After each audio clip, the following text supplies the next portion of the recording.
ഹജ്ജിലെ അറഫ സംഗമത്തിന് വിരാമം കുറിച്ചുകൊണ്ട് ഹാജിമാർ മുഴുവനായും ഇപ്പോൾ മുസ്ദലിഫയിലേക്ക് നീങ്ങിക്കൊണ്ടിരിക്കുകയാണ്.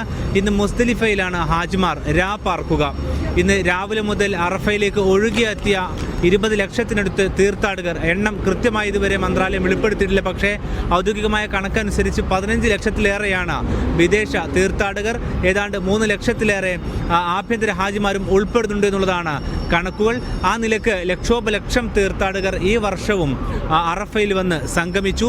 മുൻ വർഷത്തേതിന് സമാനമായിക്കൊണ്ട് തന്നെ വലിയ തോതിലുള്ള താപനിലയാണ് അറഫ പുണ്യനഗരിയിൽ ഇത്തവണയും അനുഭവപ്പെട്ടത്. അതുകൊണ്ട് തന്നെ ഇത് മുൻകൂട്ടി കണ്ടുകൊണ്ട് മുൻ വർഷങ്ങളിൽ നിന്നും വ്യത്യസ്തമായിക്കൊണ്ട് അറഫയിലും മിനയിലേതിന് സമാനമായ രൂപത്തിൽ തന്നെ ഷീറ്റുകൾ ഒഴിവാക്കിക്കൊണ്ട് പകരം കൂടുതൽ ശീതീകരണം നിലനിൽക്കുന്ന തരത്തിലുള്ള സംവിധാനങ്ങൾ ഒരുക്കിയിരുന്നു. ഇതിൻ്റെ ഭാഗമായി വലിയ തോതിലുള്ള ചൂടുകൾ തമ്പിനകത്തേക്ക് അനുഭവിക്കാത്ത അല്ലെങ്കിൽ അത് ഏൽക്കാത്ത ഒരു സാഹചര്യവും ഗുണവും തീർത്ഥാടകർക്ക് ഉണ്ടായിട്ടുണ്ട്.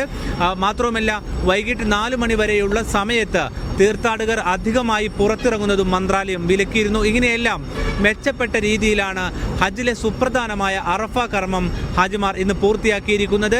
ഇന്നിപ്പോൾ രാത്രി അറഫ കഴിഞ്ഞ ഹാജിമാർ മുസ്ദലിഫയിലേക്കാണ് നീങ്ങിക്കൊണ്ടിരിക്കുന്നത്. മുസ്ദലിഫയിലാണ് ഹാജിമാർ ഇന്ന് പാർക്കുക. ഇതെല്ലാം പ്രവാചകൻ മുഹമ്മദ് നബി സല്ലല്ലാഹു അലൈഹി വസല്ലമ അനുഷ്ഠിച്ച കർമ്മങ്ങളുടെ അതേ മാതൃകയിലൂടെ അതേ പാത പിൻപറ്റിക്കൊണ്ടാണ് മുസ്ദലിഫയിലേക്ക് പോകുന്നത്.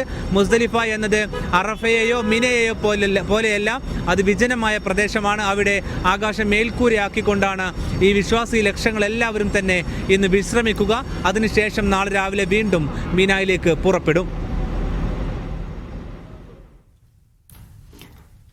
നാളെയാണ് ബലിപെരുന്നാൾ. ഹജ്ജിൽ നാളെ മുതലാണല്ലോ ഹജ്ജിലെ തിരക്കേറിയ കർമ്മങ്ങളൊക്കെ ഉണ്ടാകുന്നത്. അത് ഏത് വിധത്തിലാണ് ഹാജിമാർ പൂർത്തിയാക്കുക?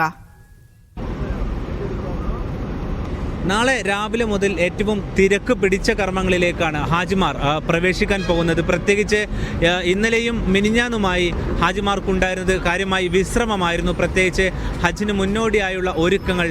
ഇന്ന് അറഫയിലെത്തിയപ്പോൾ പോലും ഹാജിമാർക്ക് കാര്യമായി കർമ്മങ്ങൾ എന്ന് പറയുന്നത് പ്രാർത്ഥന തന്നെയായിരുന്നു, അതും തമ്പിനകത്തായിരുന്നു.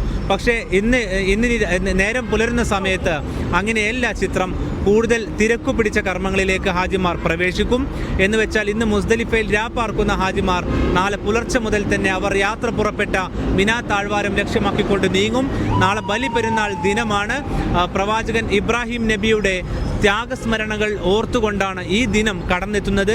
മകൻ ഇസ്മായിലിനെ ദൈവം പരീക്ഷണത്തിൻ്റെ ഭാഗമായി ബലിയർപ്പിക്കാൻ ആവശ്യപ്പെടുന്നു. ആ സമയത്ത് പിശാച് ഇതിന് പിന്തിരിപ്പിക്കുവാനുള്ള ശ്രമം നടത്തുന്നു. അതിനെ അതിജയിച്ചുകൊണ്ട് പ്രവാചകൻ തീരുമാനവുമായി മുന്നോട്ട് പോകുന്നു. ഒടുവിൽ ഈ നിശ്ചയദാർഢ്യത്തിന് മുമ്പിൽ ദൈവം നൽകിയ നിർദ്ദേശമായിരുന്നു ഒരു ആടിനെ ബലിയറുത്തുകൊണ്ട് ഈ സന്തോഷം, ദൈവത്തിൻ്റെ ഏറ്റവും ഇഷ്ടപ്പെട്ടവനായി മാറിയെന്നുള്ള സന്തോഷം ഇബ്രാഹിം നബിയെ അറിയിക്കുന്ന ആ ഒരു സാഹചര്യം അത് ഓർമ്മപ്പെടുത്തിക്കൊണ്ടാണ് ഈ ദിനം വന്നെത്തുന്നത്. അതുകൊണ്ട് തന്നെ ഹാജിമാർക്ക് ഇന്ന് ബലികർമ്മമുണ്ട്. ഒപ്പം മുടി നീക്കം ചെയ്തുകൊണ്ട് അവർ തങ്ങളുടെ ഭംഗി എന്ന് വെച്ചാൽ ദൈവത്തിന് മുമ്പിൽ തങ്ങളുടെ സകലതും അവർ ത്യജിക്കുന്നു എന്നുള്ളൊരു ഓർമ്മപ്പെടുത്തൽ കൂടിയാണ് ഈ ദിനം. അത്തരത്തിലുള്ള 3 പ്രധാനപ്പെട്ട കർമ്മങ്ങൾ എന്ന് വെച്ചാൽ മിനായിലെത്തുന്നു, കല്ലേറ് കർമ്മം പൂർത്തിയാക്കുന്നു, മുടി നീക്കം ചെയ്യുന്നു, ബലിയറുക്കുന്നു. ഈ കർമ്മത്തോടു കൂടി പ്രധാനപ്പെട്ട കർമ്മങ്ങൾ പൂർത്തിയാക്കും. അതോടൊപ്പം തന്നെ ഹജ്ജിൻ്റെ ഭാഗമായുള്ള തവാഫ് കർമ്മം എന്ന് വെച്ചാൽ കാബയ്ക്ക് അരികിലെത്തുകയും കാബയെ വലയം ചെയ്യുകയും അതോടൊപ്പം തന്നെ സഫ മർവ കുന്നുകൾക്കുള്ള പ്രയാണം, ഈ തരത്തിൽ ഉള്ള കർമ്മങ്ങൾ കൂടി ഹാജിമാർക്ക് ബാക്കിയുണ്ട്. അതോടുകൂടി ഹജ്ജിന് അർദ്ധവിരാമം. ഒരുപക്ഷെ ഹജ്ജിലെ പ്രധാനപ്പെട്ട കർമ്മങ്ങൾ നാളത്തോടെ അവസാനിക്കും. പക്ഷേ ഈ കർമ്മങ്ങൾ പൂർത്തിയാക്കാൻ വേണ്ടി ഹാജിമാർ കിലോമീറ്ററുകൾ സഞ്ചരിക്കണം.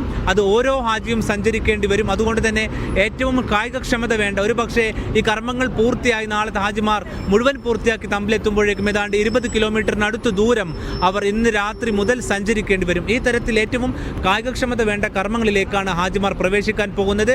ആ തരത്തിൽ നാളെ കൂടുതൽ വെയിലേൽക്കുന്ന സാഹചര്യങ്ങളുണ്ടാകും. അതുകൊണ്ട് തന്നെ വെയിൽ കൊള്ളാതിരിക്കാൻ പാകത്തിൽ കുട ഉപയോഗിച്ചുകൊണ്ട് കൂടുതൽ വെള്ളം കുടിച്ചുകൊണ്ട് അതോടൊപ്പം തന്നെ ശീതീകരണ സംവിധാനങ്ങൾ വഴി നീളെ നൽകിക്കൊണ്ടുമെല്ലാം തന്നെ സംവിധാനങ്ങളും സജ്ജമാണ്.